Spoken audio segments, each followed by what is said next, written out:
সুপ্রিয় দর্শক, আবারও ফিরে আসলাম আপনাদের জীবনের গল্প নিয়ে। আমাদের ক্যামেরার সামনে আছে এক অসহায় আপু। তার কাছ থেকে জানতে চাই তার জীবনের গল্প। আসসালামু আলাইকুম আপু, কেমন আছো? ওয়ালাইকুম সালাম, ভালো আছি। আপনারা কেমন আছেন? আলহামদুলিল্লাহ ভালো আছি। তোমার নাম কি আপু? রূপালী। রূপালী। বাড়ি কোথায়? চাপাই। চাপাই না, রাজশাহী চাপাই। হ্যাঁ। আচ্ছা, তোমার পরিবারে কে কে আছে? আমার পরিবারে কেউ নেই, আমি একাই।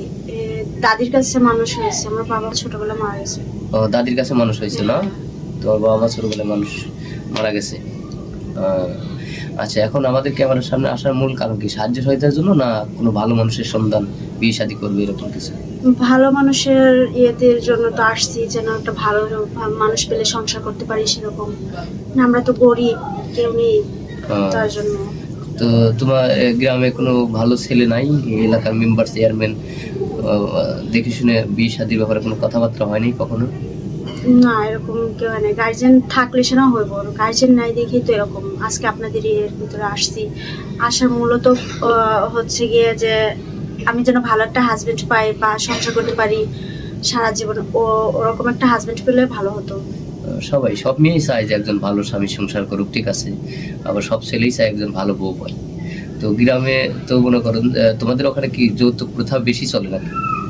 হ্যাঁ, এরকমটাই চলে। যৌতুক ছাড়া বিয়ে শাদী হয় না? না। দেখতে শুনতে খুব সুন্দর। তোমার মতো মেয়েকে যৌতুক ছাড়া যে কোনো ছেলে বিয়ে করবে, ঠিক আছে। আমি বিয়ে না করলে আমি প্রস্তাব দিতাম, কিন্তু যেহেতু আমার বউ আছে এখন তো সম্ভব না, এত সুন্দর একটা মেয়ে। তো যাই হোক, দর্শক বিন্দু আছে, দেখি কোনো ব্যক্তি তোমার জন্য মানে পাওয়া যায় কিনা। আমরা ভিডিওটা পাবলিক করবো, তোমাকে অনেকেই চাইবে। তো তোমার পার্সোনাল ফোন নাম্বার দাও। আমি ফোন ইউজ করি না, ফোন খাইতেই পারি না, ফোন কোথেকে কিনবো? তাই নাকি? মানে ফোন, মানে ফোন কেনার টাকা নাই? না। এখন কি এই সমস্ত কথা কেউ বিশ্বাস করে? একটা ফকিরেরই তো একটা ফোন আছে। থাকে ঠিক আছে, কিন্তু আমি তো কোনো কাজ টাজ করতে পারি না, দাদির কাছে মানুষ হয়েছি, তাহলে আমি ফোন কিনবো কি দিয়ে? ফকিরি করে ফোন থাকা স্বাভাবিক, কারণ ফকিরি তো ভালোটা ইনকাম করে, তুমি তার ভিক্ষা করতে পারবে না নাকি?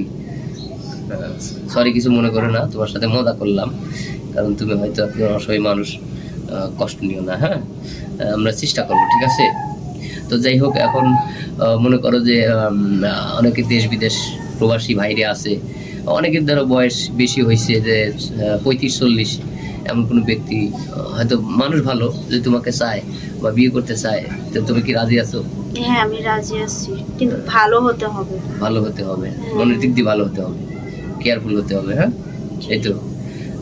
তাছাড়াও তোমার একটা স্বপ্ন আছে না, যে তুমি এত সুন্দর একটা মেয়ে, একটা স্মার্ট ছেলে তোমার প্রয়োজন নাই?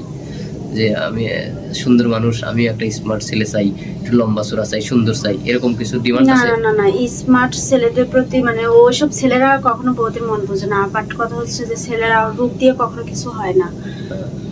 আমি চাচ্ছি যে আমার হাজবেন্ড, যে আমার হাজবেন্ড হবে, সে যেমনই থাকুক, শুধু আমাকে কেয়ারফুল করবে, মানে আমাকে কেয়ার করবে, লাভ করবে, এটাই। ভালোভাবে যেন আমি মৃত্যুর আগ পর্যন্ত সংসার করতে পারি। আর স্মার্ট ছেলেরা তো ওরা তো মানুষকে ঠকায়, মানে মেয়েদের জীবন নিয়ে খেলা করে, তো আমি সেরকম চাই না। ধন্যবাদ। আমরা স্কিপ বাড়াবো না। সুপ্রিয় দর্শক, মেয়েটার জীবনের গল্প শুনলেন, সে একজন ভালো মনের মানুষ চায়। আমাদের স্ক্রিনে আমাদের নম্বর দেওয়া থাকবে। মেয়ের কোনো পার্সোনাল ফোন নাম্বার নাই, কেউ অযথা ভিডিও কল দিবেন না, সরাসরি কল করবেন। আর ভালো থাকবেন, সুস্থ থাকবেন। আল্লাহ।